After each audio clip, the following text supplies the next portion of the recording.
Radical. Welcome to Flea Market Stories, documenting one man's journey to the world of flea marketing. I'll just put this out there. I had a longer version of this, but I don't know, just didn't turn out that well. So I want to make this a shorter version. I really don't want to talk about last weekend that much.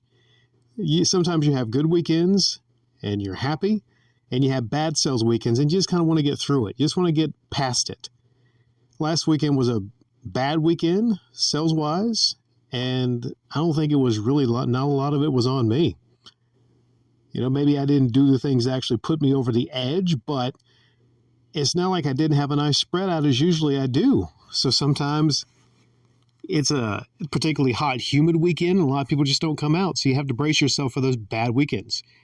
As recording of this is Saturday, I had a much better sales day than last Saturday. Last Saturday, $26. 5 hours, $26.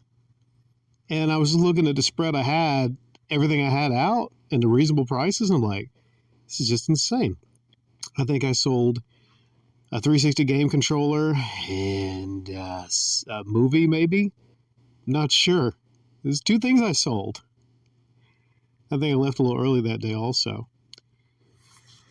Now, I think the theme of this one is, sometimes you got to just say no. That's what I'm going to title this. Sometimes you just got to say no. Two situations where I said no. One was to, pal of mine, Jonathan, one of my assistants, where he comes by and I know how he's going to ask for money for something, because he gets like kind of close and he lowers his voice, like, hey, Rick, there's some up at this music store up there, and the thing is, I just don't have the money. And the first time I've said to him, and he pays me back, but the last time he paid me back was like 2 weeks and wasn't a week back. It's a bad habit you start. You don't want to start bad habits with people.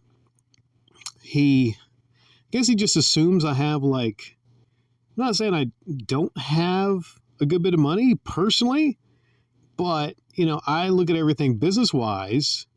Let's say I go there with $100, $200, $300 in cash. I don't want to lend out $20 and have to wait to get it a week or two later. That's bad business. Unless this guy was bringing me like a whole lot of game stuff or doing a lot for me there, then it's not really worth it. Now, the other assistant, different story.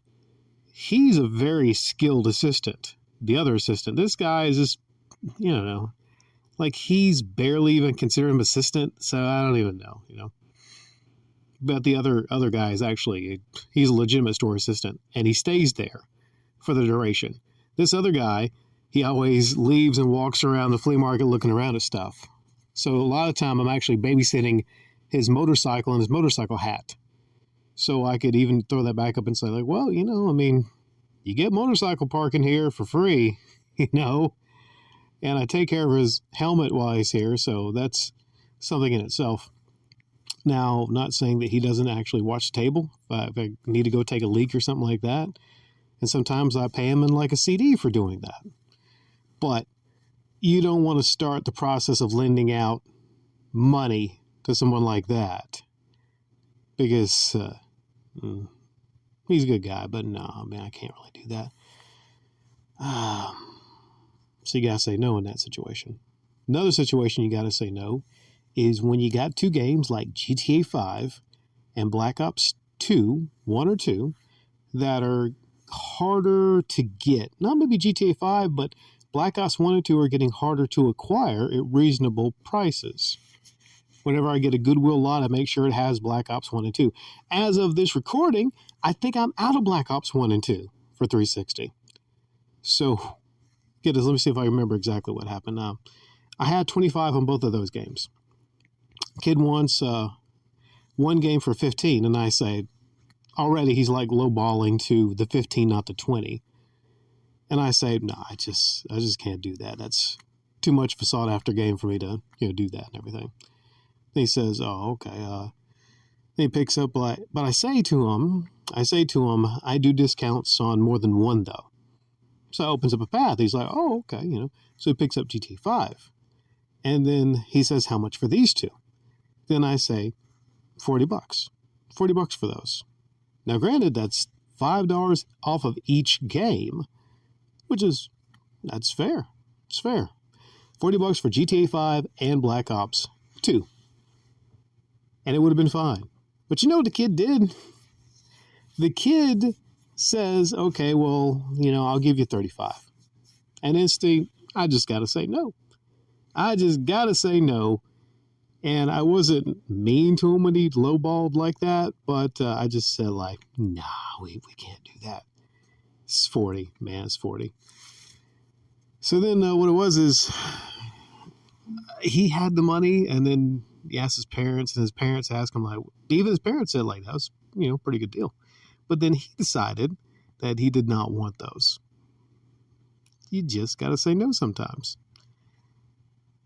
Now, sometimes, if it's two games maybe that you might have priced a little bit higher than normal, maybe if it's Call of Duty Modern Warfare 2, I priced all my Call of Duty games at $20. Maybe if it's Call of Duty 3 or 4 or Call of Duty Modern Warfare 3 or something like that, anything that's not Black Ops on the 360, hell, even if it's Call of Duty Ghost, which came after, but not nearly as sought after, if it's Ghost maybe, and some other game that's not GTA 5, let's say it's Left 4 Dead, which I price at $20. Maybe arguably a little bit overpricing on that one, but I'm out of stock of Left 4 Dead right now. I know how to price the games because the ones that I'm out of is the ones that I keep high on price. Same reason I'm probably going to lower the price of the Mass Effect games, because I don't sell the Mass Effect games. They're not really sought after. Same reason I got $20 on the Need for Speed games, because they're racing games. Certain games, shooting games, racing games, they do really good, especially with people that are not, deep into playing games. But if it's two different games that I've arguably priced higher, if it's a Dead Island or something like that, maybe in that situation, I might have said yes. Maybe in that situation, if I'm desperate for money, I would say yes, but I'm never going to be desperate for money. That's the edge that I have over a lot of these other people selling at the flea market. And that's a bad thing also, because I think what it is this kid is used to going around and lowballing and people being in a desperate situation to where they have to sell things super low. But I'm not that guy. I'm not. So one aspect of flea marketing is going there with the mentality and actually a bank account to back it up that you have money, and letting people know right quick, you have money and you're not going to be lowballed past a point where you're comfortable with it. Now, I mean, me extending out there saying hey, you know what? For those games, I'll do you a deal. When I say I'll do you a deal, you don't change the agreements of the deal. You don't. That's for the seller to decide the deal, not for the buyer.